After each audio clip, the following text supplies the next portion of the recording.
Kemudian yang kedua mau kami sampaikan begini.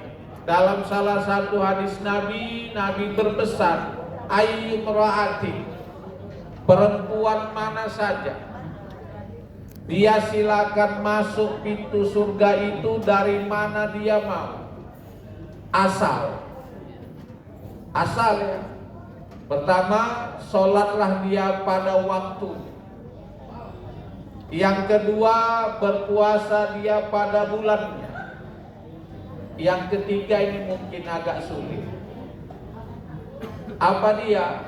Patuh pada suami. Kalau sholat mungkin bisa dilakukan. Kalau puasa memang kalau wajib dilakukan. Tapi patuh pada suami inilah yang terberat. Sampai-sampai Rasulullah katakan almar'atu sholihah kalhurah. Perempuan yang soleh itu seperti burung gagak berbulu putih. Saking sulitnya kita untuk mendapatkan wanita yang soleh itu. Jadi anak kami yang pada pagi menjelang siang ini sudah melakukan akad nikah. Wahai istri, pekerjaan yang terberat itu adalah patuh pada suami.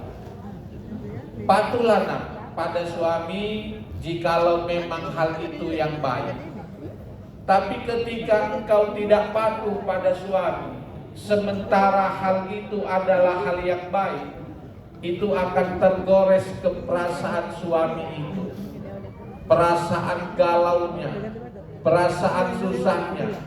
Kenapa ya istriku tidak mau ikut? Contoh kecil.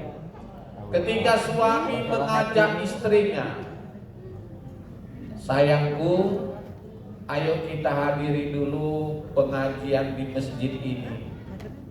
Lalu istri menolak. Suami berprasangka, kenapa demikian? Sekali, dua kali, tiga kali, andai kata itu sering terjadi, inilah yang menimbulkan pertengkaran dalam rumah tangga itu. Jadi wahai anak kami, ya, cobalah untuk tetap patuh pada perintah suami, patuh pada ajakan suami ketika itu dalam hal yang baik. Karena sekali engkau menolak, sekali engkau melawan perintahnya, maka akan tergores juga perasaannya. Demikian juga anak kami Auzan. Ingatlah kalian tentang kewajiban Auzan sebagai suami, kewajiban anak kami yang perempuan sebagai istri. Betapa banyak orang berumah tangga tidak memahami kewajibannya sebagai suami, kewajibannya sebagai istri.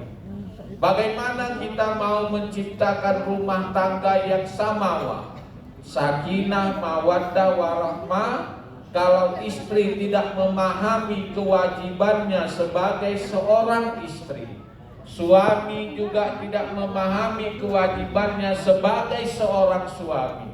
Nah, oleh karena itu anak kami Auzan, jangan sekali-kali membuat atau bertingkah laku sesuatu yang dapat menggores perasaan istri. Memang istri itu mau memaafkan kita.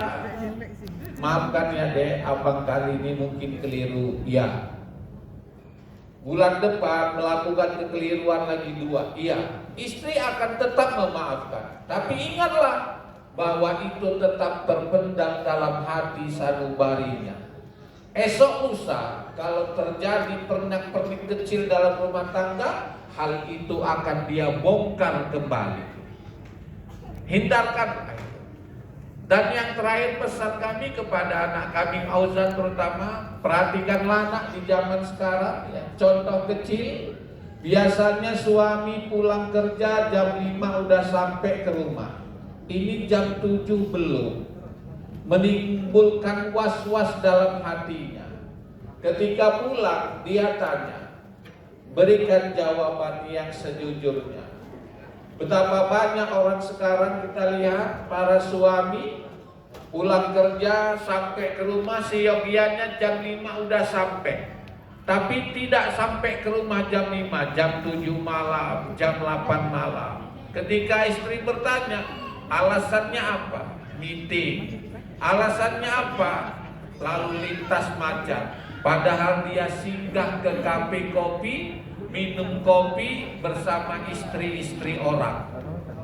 Kan itu kenyataannya di zaman sekarang. Sekali ingatlah ya, sekali kita berkata dusta dalam rumah tangga akan menjauh keberkahan itu. Terakhir pesan kami Auzan, jangan bawa barang yang haram ke rumah. Jangan bawa hasil yang haram ke rumah. Kalau itu yang kita bawa ke rumah, maka hilanglah keberkahan dalam rumah tangga kita itu.